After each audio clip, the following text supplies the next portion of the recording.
Boa noite mais uma vez, então, né? Mais uma vez, temos muitos visitantes aqui hoje, né? Como é que a gente costuma dizer para esses visitantes?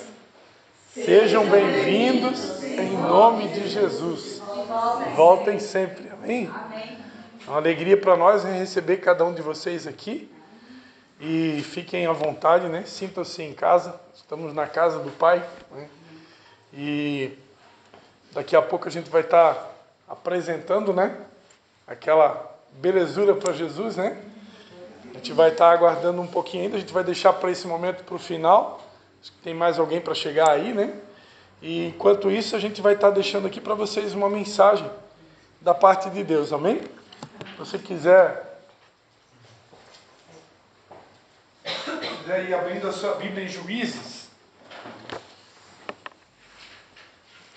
Essa noite é a noite do Henry, então, Henry Gabriel.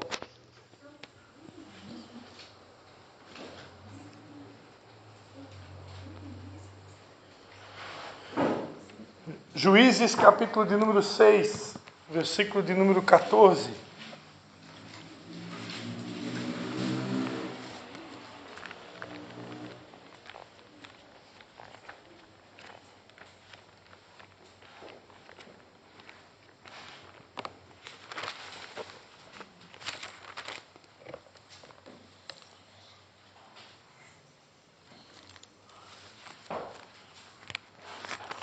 Eu abri em Josué, não ia dar muito certo, né? Para quem não sabe, eu sou o Christian, né? Também conhecido como Pastor Christian. Eu sou o filho primogênito, né? O mais velho desse casal que está aqui na frente, o pastor Dalcília e a pastora Mena. Nós somos em 4 irmãos, né? Todos 4 pastores hoje. Não éramos, né? Nós somos todos de família católica, né? E família católica mesmo, né?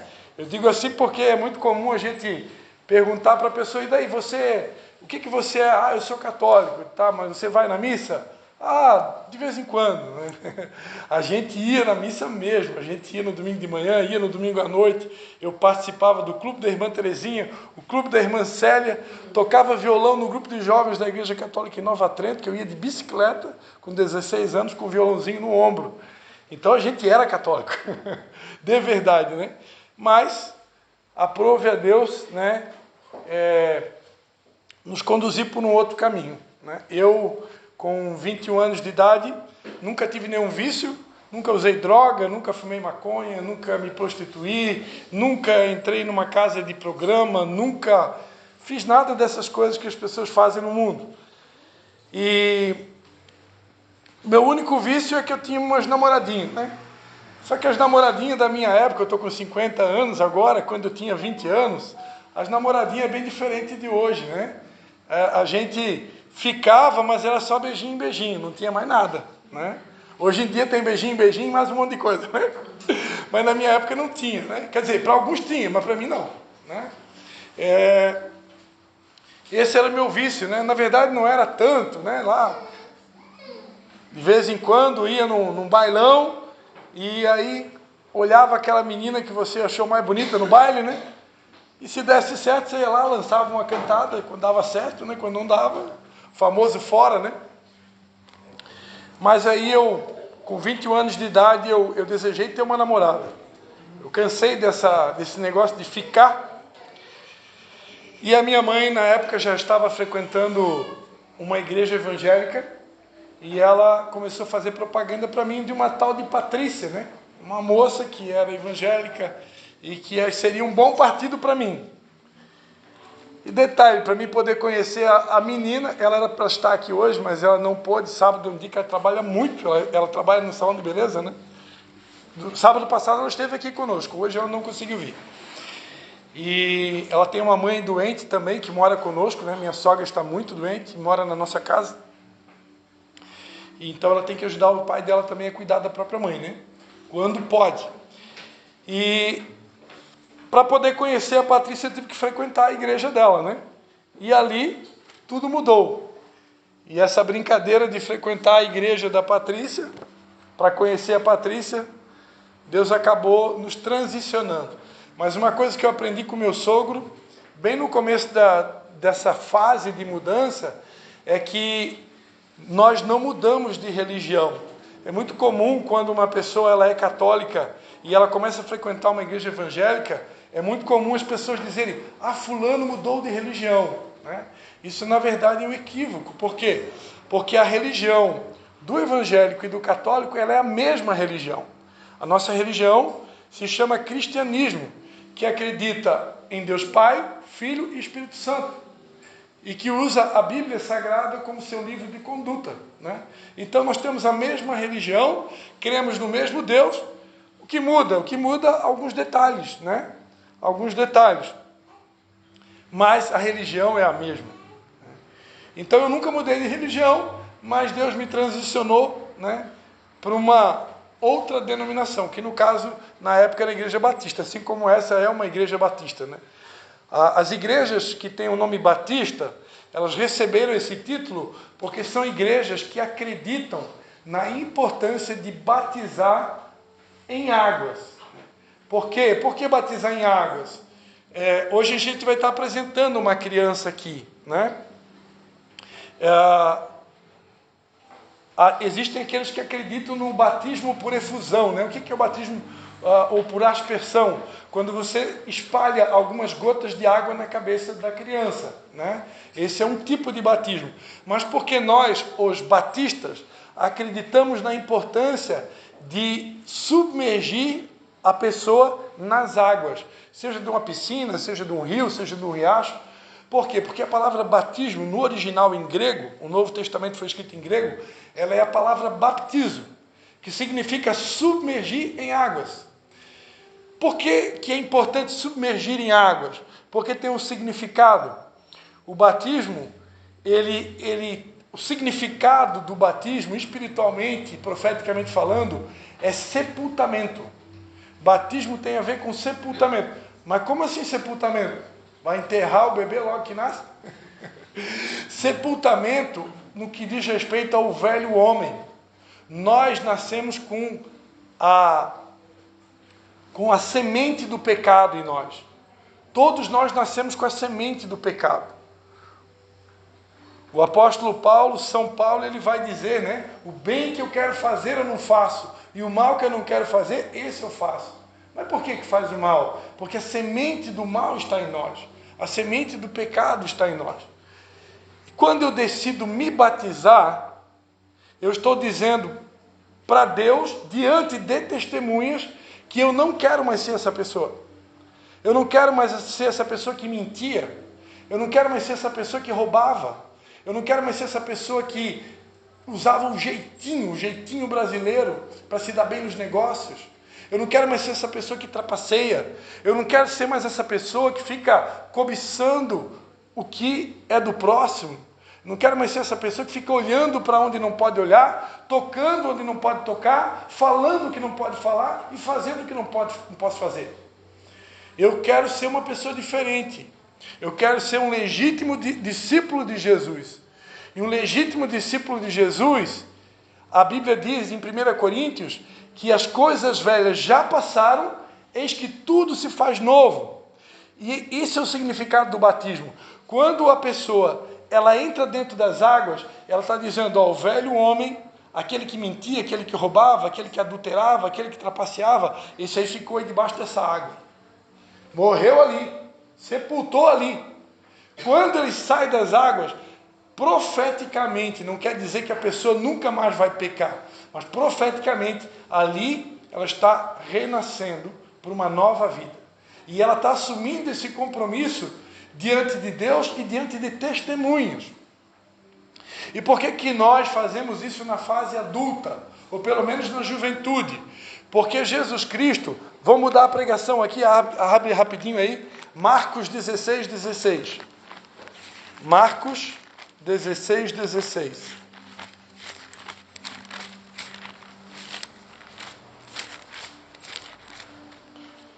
Evangelho de Marcos, capítulo 16.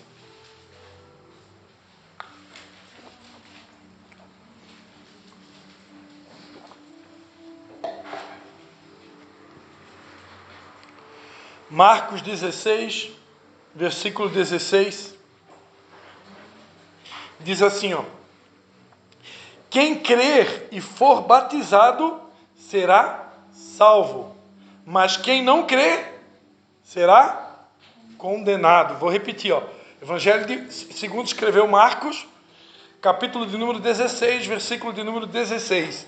Quem crer e for batizado será salvo, mas quem não crer será condenado. O que a gente aprende aqui? Que o crer é mais importante do que ser batizado. Porque quem não crê será condenado. Quem não crê no quê? Quem não crê no sacrifício de Jesus. Quem não acredita que Deus precisou sacrificar o seu único filho para morrer em nosso lugar.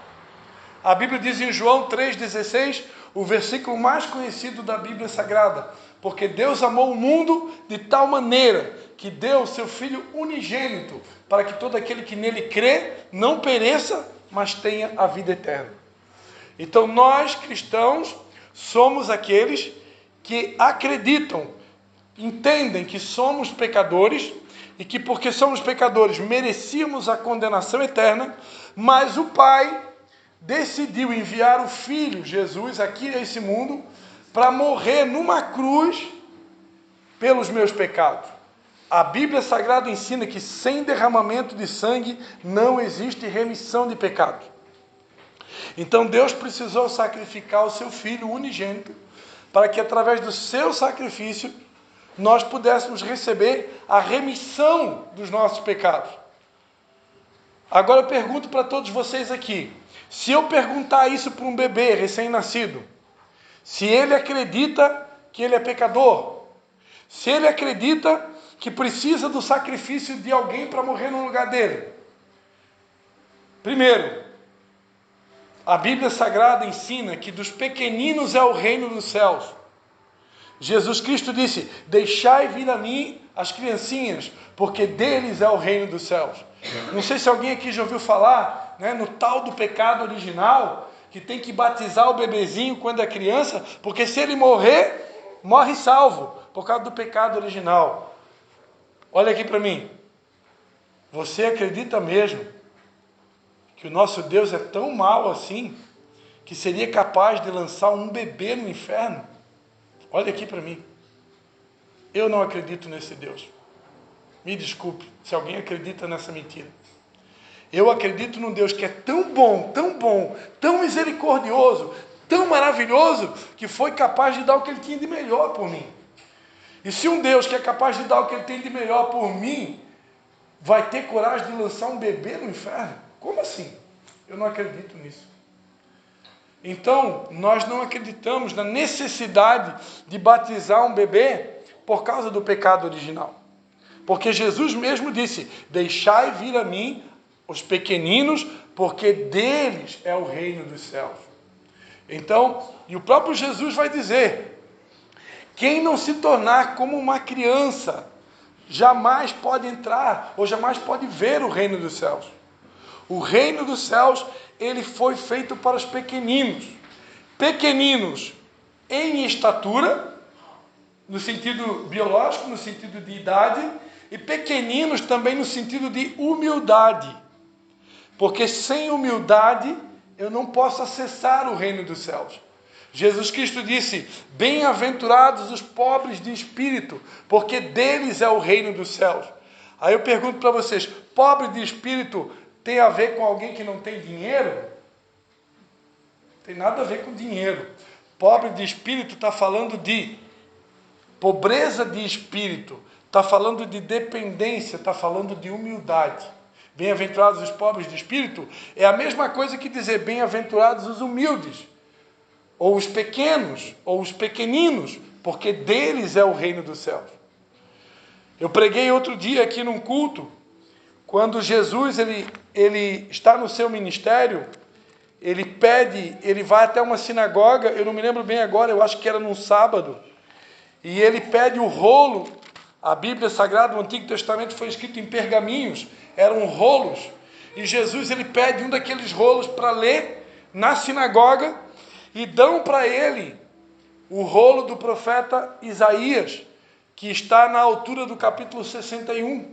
E aí Jesus Cristo ele começa a ler o livro do profeta Isaías, o pergaminho do profeta Isaías, e ele começa a dizer: o Espírito de Deus está sobre mim, porque o Senhor me ungiu para pregar as boas novas aos pobres. Enviou-me a restaurar os contritos de coração e proclamar a liberdade aos cativos e abertura de prisão aos presos. Enviou-me a pregar aos pobres. Financeiramente? Não. Pobres de espírito, quebrantados de coração, os humildes. Por quê? Porque pessoas orgulhosas, pessoas prepotentes, pessoas altivas, elas não recebem a palavra de Deus. Por isso que Jesus Cristo, quando Jesus Cristo vai dizer que é mais fácil um camelo passar por um buraco de uma agulha do que um rico entrar no reino dos céus, Jesus não está dizendo que ele tem alguma coisa contra os ricos. Jesus não está dizendo que necessariamente é difícil de um rico entrar no céu. Não é isso. É que, normalmente, alguém que tem muitas riquezas, ela pode se tornar independente. Ela pode achar que a riqueza dela pode comprar o céu. E a riqueza não compra o céu. A única coisa que garante o céu é a fé no sacrifício de Jesus. Então, quando a Bíblia diz que Jesus veio para os pobres, ele está dizendo: eu vim para os pobres de espírito, os pequeninos, os humildes. Os humildes recebem a palavra de Deus. Então, uma criança, ela é um pobre de espírito. Uma criança, ela é inocente, ela é pura. E por isso, Deus jamais lançaria uma criança num outro lugar que não fosse no céu. Qualquer pessoa aqui que possa ter algum parente que passou por essa experiência de perder um bebê, mesmo que seja prematuro, né? No ventre da mãe ainda, pode ter certeza, essa criança está no céu. Essa criança está no céu. E um dia nós poderemos vê-la novamente. Porque os que são de Deus são eternos. Com 1 mês de vida, a minha primeira filha, Anne Cristine, 1 mês de vida, a gente foi bater um ultrassom e já era possível ver um grãozinho do tamanho de um grãozinho de arroz ou de feijão batendo. Era o coração. É a primeira coisa que se forma. Com 1 mês de vida, já é uma vida. E com 1 mês de vida, se acontecer qualquer coisa, vai estar com Deus. Amém? Amém. E finalmente, amados, já que Deus nos conduziu por essa linha, né? A Bíblia diz: se creres e fores batizado. Se creres e fores batizado. Então, antes de batizar, é importante crer. É importante crer. Por isso nós entendemos que é importante que a criança cresça e ela chegue numa determinada idade, né, que pode ser, a minha esposa batizou com 11 anos de idade. Pode ser 11, pode ser 12, pode ser 13, vai depender da idade e da razão. Quando uma pessoa, ela chega numa idade que ela já consegue entender a obra da cruz, que ela já consegue entender que ela é uma pecadora, e que por isso ela precisa de um Salvador, quando ela entende isso, então ela já pode se batizar. Porque o batismo vai ser o gesto público da fé. Ela vai, diante de pessoas e testemunhas, apresentar um gesto público da sua fé. Amém? Por isso nós não batizamos crianças, nós apresentamos as crianças. Né? E apresentar é diferente de batizar. Apresentar é consagrar essa criança para Deus. A palavra de Deus fala no Evangelho de Lucas, capítulo 2, versículo 22.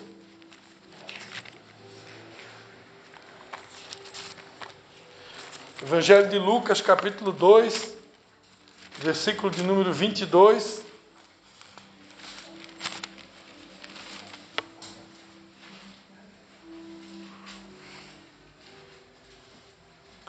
A Bíblia vai dizer: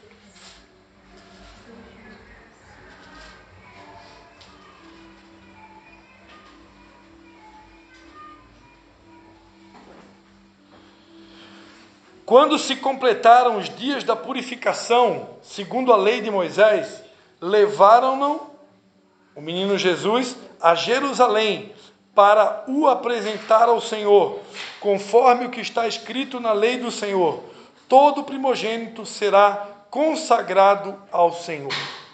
Amém? Então a Bíblia ensina que Jesus Cristo, quando completaram-se os 8 dias da purificação, o que significa 8 dias da purificação? Jesus Cristo, ele era judeu. Todo mundo aqui sabe que Jesus era judeu? E todo judeu, segundo o costume da lei, ele deveria ser circuncidado, né? Deveria o pai pegar uma lâmina, né, e cortar o prepúcio do órgão genital do menino. E esse corte, esse derramamentozinho de sangue, era o sinal da aliança daquela criança com o Deus de Abraão, de Isaac e de Jacó, que é o nosso Deus. Então, o judeu, ele tinha esse hábito. Era a forma de fazer aliança com Deus. Quando ele fazia esse cortezinho, ele estava ali fazendo uma aliança com o Deus de Abraão, de Isaac e de Jacó. Como Jesus era judeu, ele precisou passar por esse procedimento, chamado de circuncisão.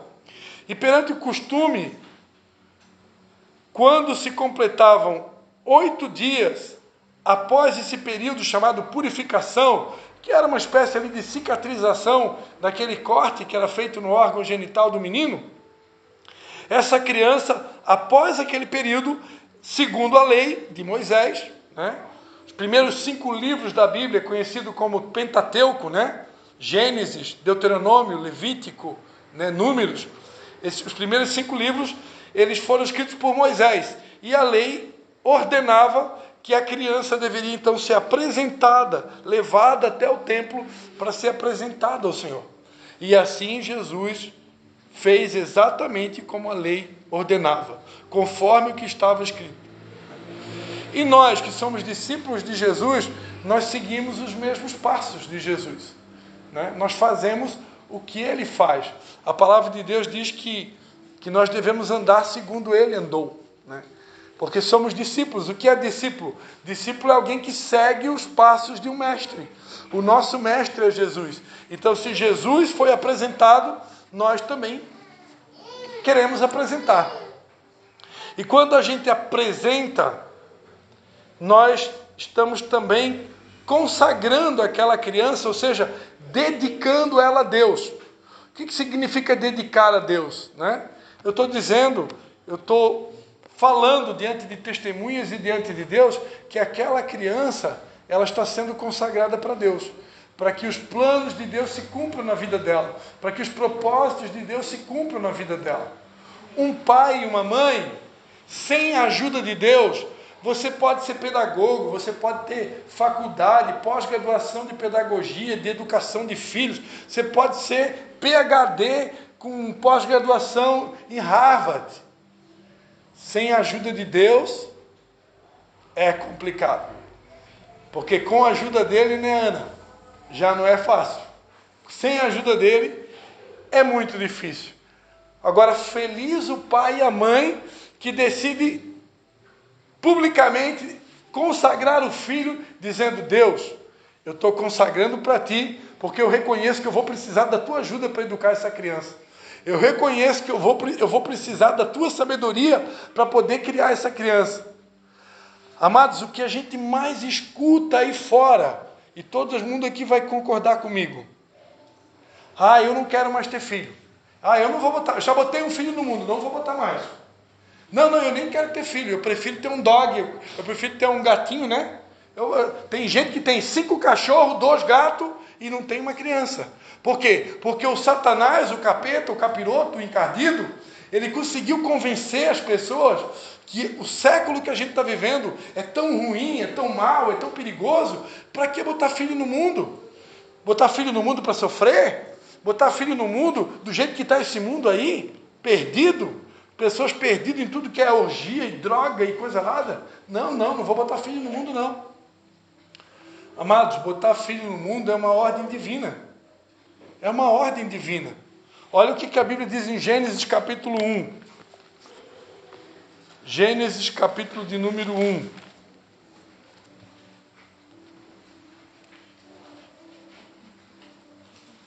Versículo de número 28.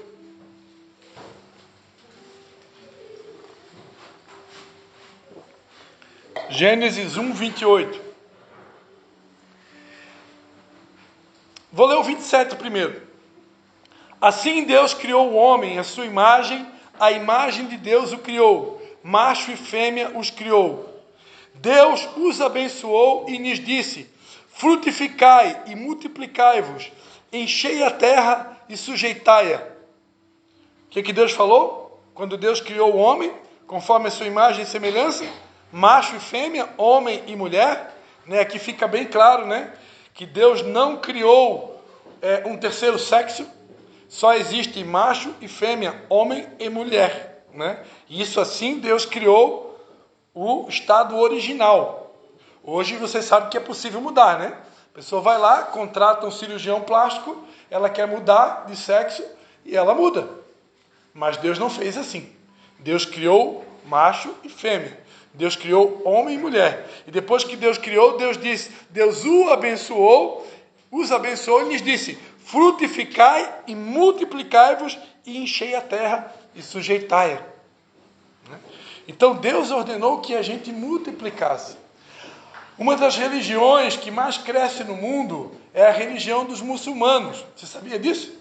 Você sabe por que a religião dos muçulmanos é uma das religiões que mais cresce no mundo? Porque o muçulmano chega a fazer de 10 a 12 filhos por família. E nós que somos cristãos, ficamos dando ouvido para o Satanás: não bota filho no mundo não, que é perigoso, vai se incomodar. Compra um cachorrinho, compra um gatinho. Eu tenho um cachorrinho lá em casa, já tive gatinho também. É bênção demais, né? Recomendo ter um cachorrinho e gatinho, mas não pense que um cachorrinho e gatinho vai substituir uma criança, porque não vai. Essa semana eu vi um vídeo sobre os bebês reborn. Eu fiquei escandalizado. Eu já tinha visto, mas eu vi de novo.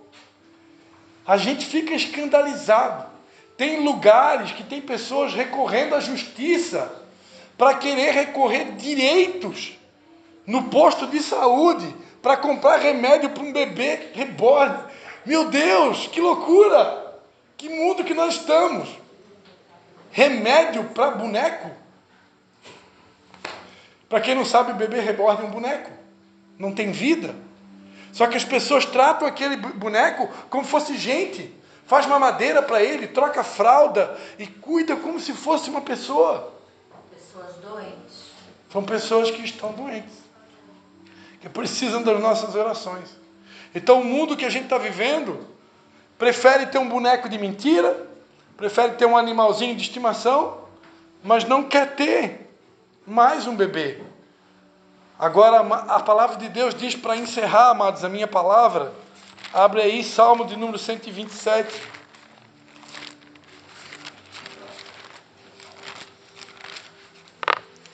Salmo de número 127.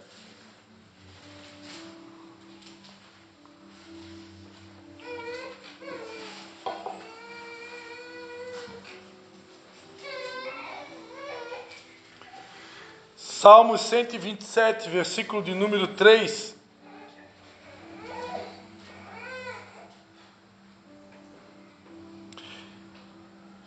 Vou ler o Salmo 127 inteiro, tá? Para a gente encerrar com chave de ouro aqui, né? Salmo 127. Se o Senhor não edificar a casa, em vão trabalham os que a edificam.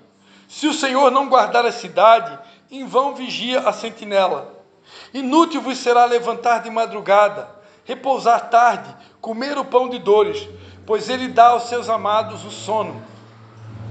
Os filhos são herança do Senhor, e o fruto do ventre o seu galardão.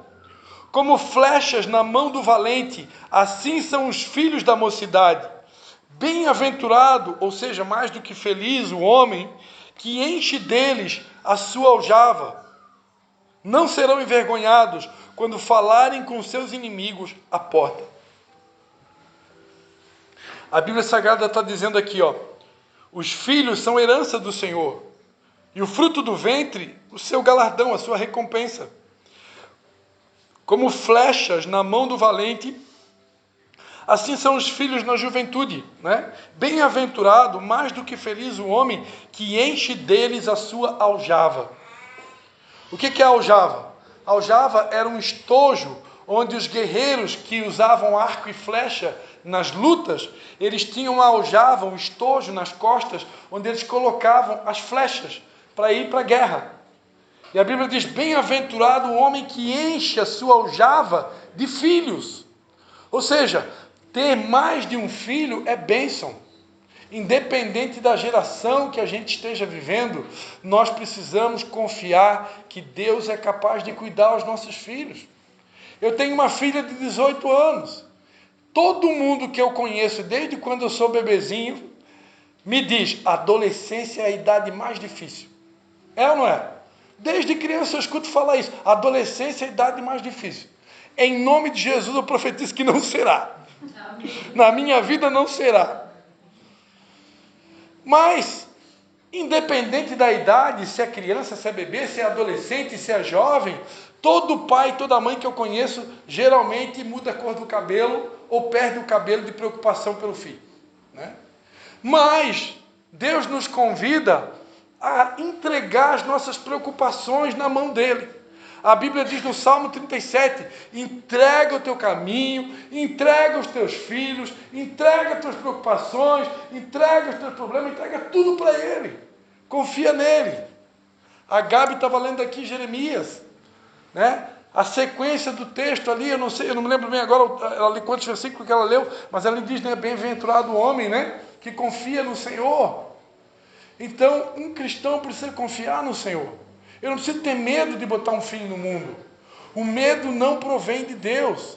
A Bíblia diz que no amor não há medo. Então eu não preciso andar com medo. Tem pai e mãe que botam um filho no mundo, quando chega a uma determinada idade, a cada 15 minutos, se tiver o tal do WhatsApp na mão, né? Cada 15 minutos, onde é que tu está? Onde é que tu está agora? O que tu está fazendo? Que horas vai voltar? Fica de marcação com o filho, meu Deus, o filho não consegue nem respirar. Deixa o filho respirar. Confia.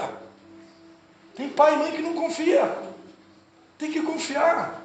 Então, quando eu vou consagrar um filho para Deus, eu estou dizendo, Senhor, eu confio que tu vai cuidar dele para mim. Eu confio. E se acontecer algum dia, alguma coisa com meu filho, queridos, a Bíblia diz que nada acontece no planeta sem a permissão de Deus. Aconteça o que acontecer com o meu filho ou com o teu filho, tudo Deus está no comando. E tudo Deus vai cooperar para o nosso bem. Então eu tenho que confiar. Se eu não confiar, eu vou viver ansioso. Se eu viver ansioso, eu vou viver sem paz. E a Bíblia diz que sem paz, eu não posso pregar o evangelho da paz. Porque o evangelho que nós pregamos é o evangelho da paz. Quão formosos são os pés daqueles que anunciam o evangelho da paz. Eu preciso ter paz. E para ter paz só tem um jeito. Eu tenho que entregar os meus filhos, entregar os meus problemas, entregar as minhas preocupações, entregar tudo para Deus. Senhor, agora é contigo. Eu vou fazer a minha parte. O que está ao meu alcance eu vou fazer. Isso aí eu vou fazer. Você também vai fazer. Mas o que está fora do nosso alcance, deixa na mão de Deus, porque Deus é bom, bem melhor que nós, para cuidar dos nossos filhos. Amém? Amém. Vamos apresentar então o Henry e Gabriel, então? Vamos chamar para frente então o Jackson e a Jéssica, né? Os seus padrinhos também, se tiver pai e mãe, pode vir para frente. Se tiver algum convidado especial também pode vir para frente.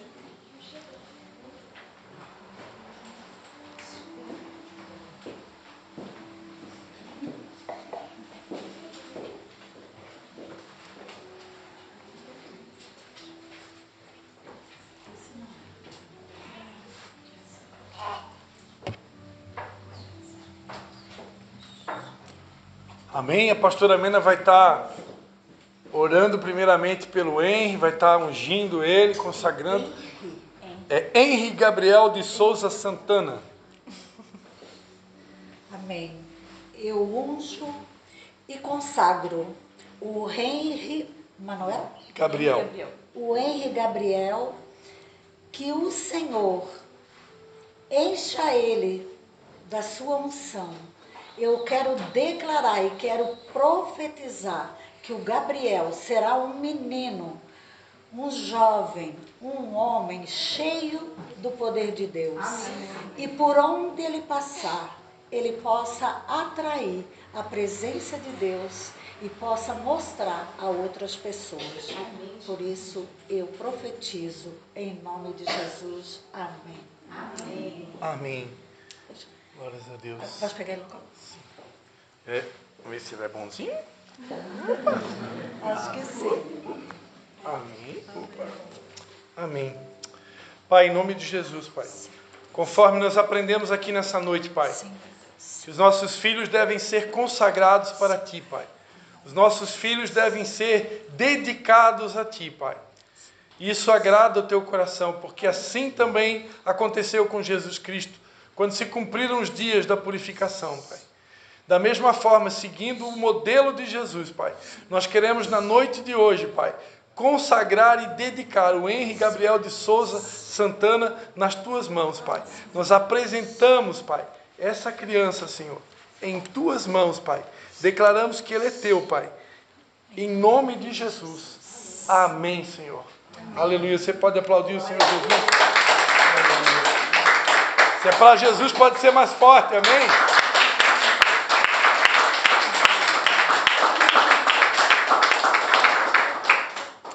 Amém. Glórias a Deus. Vamos fazer mais uma oração pelo Henry. Estenda a sua mão, né? Vamos fazer um pouquinho diferente hoje. Vamos dar oportunidade para todos vocês. Imagina, se eu e a minha mãe orando por ele já é bênção, imagina a igreja toda, né? Amém. Pai, em nome de Jesus, nós queremos, Pai, orar pela vida do Henry Gabriel, Pai. Essa criança que acabou de ser apresentada a Ti, Pai. Nós queremos Te pedir que o Senhor ordene anjos, Pai, para guardar a vida dessa criança, Pai. Que durante toda a sua vida, ele venha ser guardado de todo mal, Pai. Que o Senhor esconda ele na sombra de Tuas asas, Pai. Dá sabedoria ao Jackson, dá sabedoria a Jéssica, Pai, para educar essa criança nos Teus caminhos, Pai.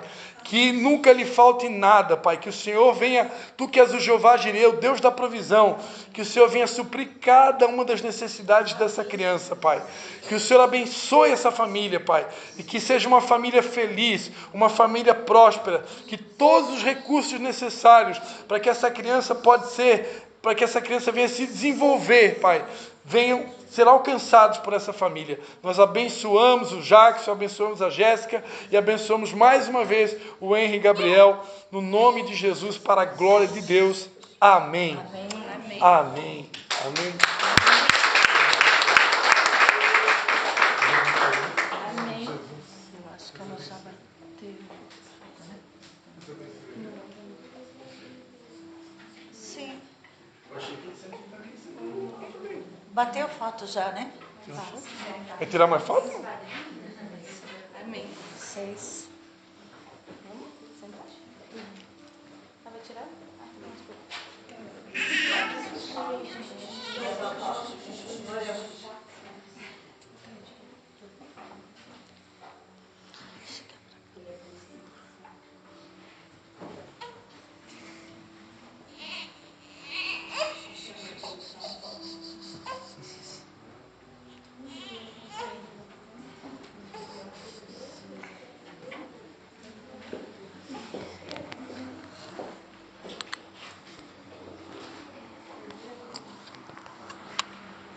Amém, amados.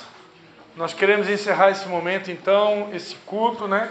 Agradecer mais uma vez a presença de cada um de vocês aqui. O Jackson e a Jéssica voltam novamente aqui. Esqueci de entregar o certificado, né? A nossa fotógrafa de plantão aí vem cá tirar uma foto aqui com o certificado aqui. O Jackson pode segurar ali. Amém? Poder tirar foto. E eu vou ficar aqui do lado. Mãe, vem aqui também. A mãe vai tirar foto. Tirar pastores aqui. Pai, vem do lado da mãe ali, pai. Fica mais bonita a foto. A foto fica mais bonita, fica assim.